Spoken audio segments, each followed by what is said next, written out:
Bonjour et bienvenue dans 88 images par seconde. Aujourd'hui, épisode un peu spécial vu qu'il s'agit d'un épisode hors série sur donc le FEMA, le festival La Rochelle Cinéma, pour sa 49e édition. Double Destinée, thriller assez simple, pas toujours très bien joué, notamment l'actrice principale qui en fait des caisses, alors que le temps du muet est révolu depuis un bon moment. Le thème musical est bien trop présent et illustratif. Après, je dis pas, c'est plutôt bien filmé, les décors sont beaux et ça reste plaisant à regarder, donc 5 sur 10. Bouzan vole un éléphant. Court-métrage humoristique plutôt réussi. Pierrot Pierrette, drame social aux touches humoristiques, bien senti, les acteurs sont top, les personnages sont bien écrits, la fin est touchante, même si au début on a du mal à cerner ce que veut vraiment le couple de riches. Donc 7 sur 10. Gervaise, adaptation de Zola, forcément ça ne respire pas la joie de vivre, mais c'est terriblement bien joué et filmé, ça donne envie de découvrir d'autres films de René Clair. Hard, Fast and Beautiful. Un superbe film en noir et blanc sur le parcours initiatique d'une jeune femme joueuse de tennis qui va se laisser manipuler par sa mère jusqu'au moment où elle découvrira son vrai visage. Les personnages sont bien écrits, surtout celui de la mère qu'on adore car elle nous livre les meilleurs moments comiques du film. 7 sur 10. Rome, ville ouverte. Drame durant la Seconde Guerre mondiale en Italie. J'aime beaucoup que le film se concentre sur une courte période et peu de personnages, ce qui permet qu'on se sente plus proche d'eux. C'est assez puissant émotionnellement. La fin est évidente, mais terrible. 7 sur 10. Cendre. Sujet qui aurait mérité d'être traité dans un long métrage. Ça m'a évoqué le très bon Shiva Baby que je vous ai parlé il y a peu. Entre mensonges pour sauver la face, les traditions, le deuil et les dernières volontés d'un homme que sa famille ne comprend pas, un bon film, assurément, 7 sur 10. Perfect Day. Le film inscrit son action après la guerre du Liban qui a fait 17 000 victimes qui ont disparu. Ce qui pourrait être un bon point de départ, n'est finalement là qu'en toile de fond. On suit l'errance d'un jeune homme qui a perdu son père il y a donc 14 ans de ça, et qui est en mal d'amour. Loin d'être passionnant, il y avait pourtant matière à faire quelque chose d'un tel sujet, 3 sur 10. Le général de la Rovere.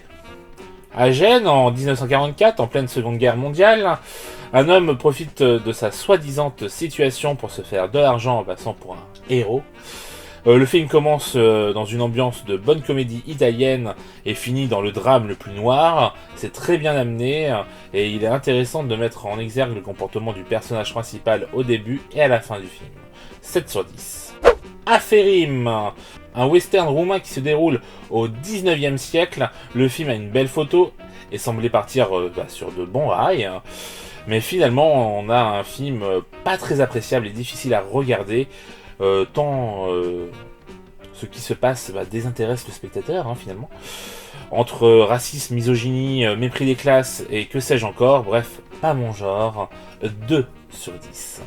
Journal confiné, un court-métrage où l'artiste réalise son introspection, dans laquelle il livre ses pensées, où il parle de sa relation au cinéma, ses inspirations et du monde qui l'entoure.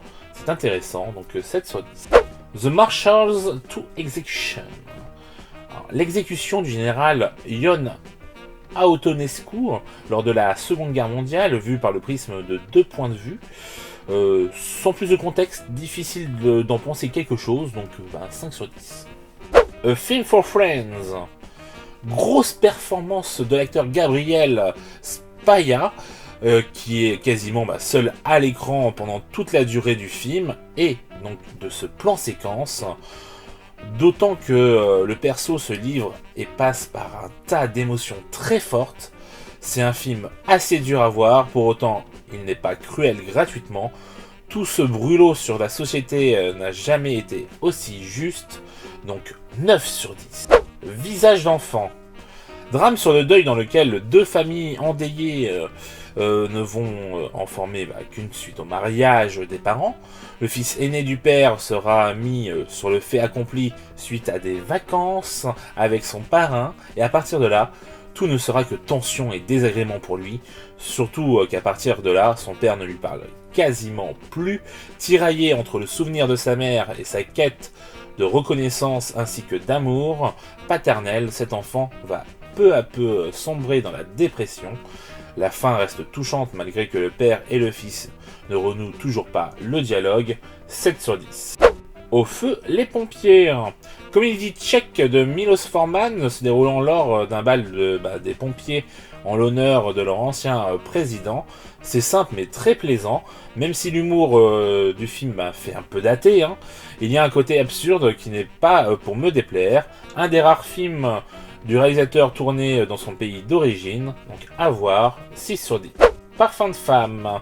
Comédie italienne un brin kitsch, mais qui bénéficie d'un acteur de talent et qui questionne la souffrance, le dégoût de soi, la peur d'aimer et d'espérer. Drôle, douloureux et bouleversant, 7 sur 10. Monsieur Ripois.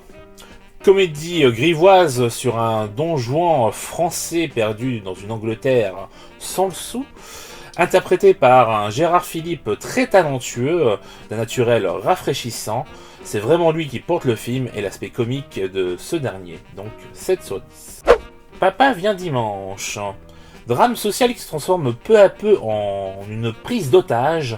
Le réal s'amuse à nous faire avoir de l'empathie pour celui qui apparaît finalement comme l'antagoniste, même si un doute minuscule subsiste encore à la fin dans l'esprit du spectateur. Un bon film sur ce que l'amour peut nous pousser à faire, 8 sur 10. Possession. Alors je ne vais pas vous mentir, je n'ai pas tout compris à ce film, mais il m'a happé, subjugué, fasciné. La réalisation est incroyable, les effets spéciaux également, la musique a un vrai côté dérangeant, puis Sam Neill et Isabelle Adjani sont tout simplement parfaits. Je pense que c'est un film qui gagne à être revu avec des clés de lecture, une découverte déconcertante mais passionnante. 9 sur 10. Bolès, un court-métrage d'animation en stop-motion plutôt inventif, même si l'univers est assez commun et facile. Il y a tout de même des visuels intéressants et des idées qui font mouche. 6 sur 10.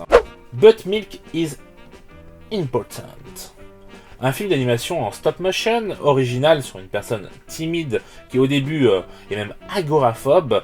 Et il y a un côté Max et les Maxi Monstres plutôt sympathique, c'est plutôt cool, donc 7 sur 10. Bloom Street 11. Un court-métrage pas inintéressant, avec d'ailleurs un choix plutôt original côté animation, mais le film nous laisse un sentiment d'inachevé, donc c'est dommage, 5 sur 10. Raymond ou l'évasion verticale. Un court-métrage d'animation en stop-motion, très beau visuellement, mais qui ne m'a pas emporté par son histoire, malgré l'aspect poétique qui peut s'en dégager, 6 sur 10. Minborda. Un court-métrage d'animation en stop-motion, une fois de plus, qui ne raconte pas grand-chose. Certes, le passage avec les souris est cool, mais alors le reste, bof, pas franchement. Ma tasse de thé, en tout cas, donc 4 sur 10. Europe 51. Un film qui nous une en quatre gentils est une tare, puisque si on n'est pas dans les ordres ou communiste, on est forcément, dans ce cas, fou de l'être. Donc la première partie est bien longue, alors que la seconde est passionnante. Ingrid Bergman est toujours aussi agaçante, mais là du coup ça fonctionne plutôt bien, donc 6 sur 10. Les sorcières d'Akelarre. Pablo Aguelo nous livre un film étonnant sur la chasse aux sorcières dans le Pays Basque du XVIIe siècle. C'est très bien réalisé, les acteurs et les actrices sont très bons, et la musique est top. Un bon film à l'opposé total de son second long métrage Eva ne dort pas, 8 sur 10. Le jour et l'heure. Un film assez simple et très classique, mais très bien mis en scène et joué par ses comédiens. Un peu long sur sa fin, qui aurait pu facilement arriver un bon quart d'heure avant, si c'est pas plus. On retiendra les scènes dans le train oppressantes et réussies, 6 sur 10. La jalousie de Dick, un court-métrage muet très simple qui faisait sans doute beaucoup rire à l'époque, mais qui aujourd'hui prête plus à sourire, même si ça reste mignon, 5 sur 10. Les bâtards, un drame sur la maltraitance des enfants dans l'univers des familles d'accueil. Je trouve le sujet incroyable pour l'époque, puis ça commence très fort avec la mort de l'un des enfants. l'accident d'un autre. Puis l'on va suivre le futur de ces enfants placés, c'est vraiment bien, même si la fin est attendue, 7 sur 10.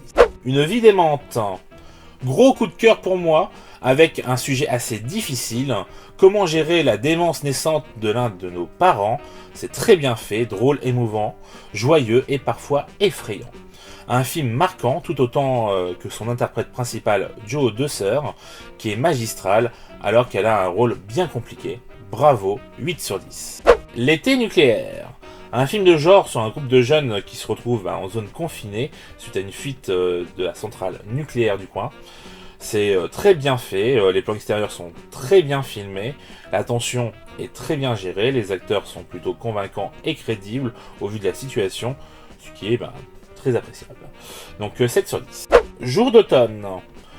Une jeune femme naïve et mutique va se mettre à raconter des mensonges à son entourage suite à une triste farce, et elle va avoir bien du mal à s'en dépêtrer.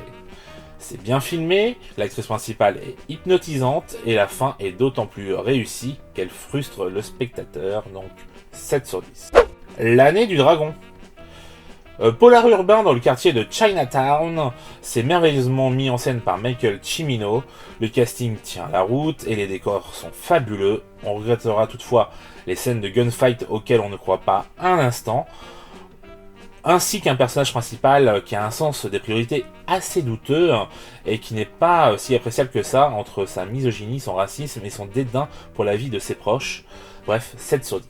Camp de vacances pour enfants. Court-métrage documentaire donc, sur les colonies des années 20. Les intertitres ne sont que descriptifs et n'ont donc aucun intérêt. C'est une sorte de témoignage de cette époque, donc pas inintéressant, mais je ne vois pas l'intérêt de le voir au festival. 5 sur 10. La grève des nourrices. Une comédie simple mais très efficace avec beaucoup de protagonistes. D'ailleurs, dans le groupe de nourrices, si vous avez l'œil, vous repérez des hommes déguisés en femmes. Bref, le charme de l'époque. 7 sur 10. Poil de carotte. Très bon film muet. On pourrait se passer des intertitres tant le film est clair et suffisant pour sa narration. Le casting est très bon et colle parfaitement au personnage. J'aimerais bien pouvoir le comparer à son remake sonore réalisé par le même réalisateur quelques années plus tard. 8 sur 10. Soigne ton gauche. Une comédie légère avec Jacques Tati dans l'univers de la boxe, c'est sympathique. Il se trouve que je l'avais déjà vu il y a 8 ans de cela au festival. Même si j'ai apprécié, je dois dire que c'est moins drôle que ce à quoi Tati nous a habitués, donc 6 sur 10. Les félins. Un thriller original avec une fin un peu facile, mais horrible. Le casting est bon et comme d'habitude avec René Clément, c'est très bien shooté. La maison est d'ailleurs un personnage à part entière. Bref, un bon film, 7 sur 10. Au-delà des grilles, une tragédie qui se déroule à Gênes en Italie. Tous les dialogues en italien n'étaient pas sous-titrés. Alors c'est un petit peu gênant, même si en vrai ça passe.